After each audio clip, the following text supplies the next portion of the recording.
Next, we will find the derivative of the natural exponential function.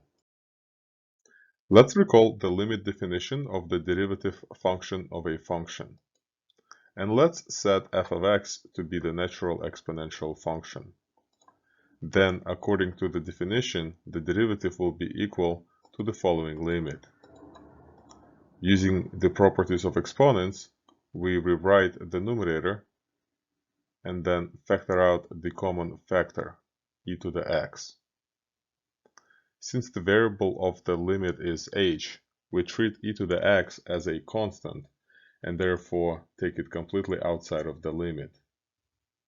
In what's left, we should recognize the special limit, which is equal to 1. And therefore the entire limit is equal to e to the x. So the derivative of the natural exponential function is the natural exponential function itself. We now can add this fact to our table of derivatives.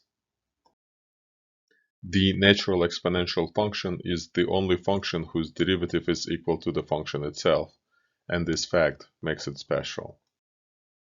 We found the derivative of the natural exponential function using the limit definition of the derivative of a function.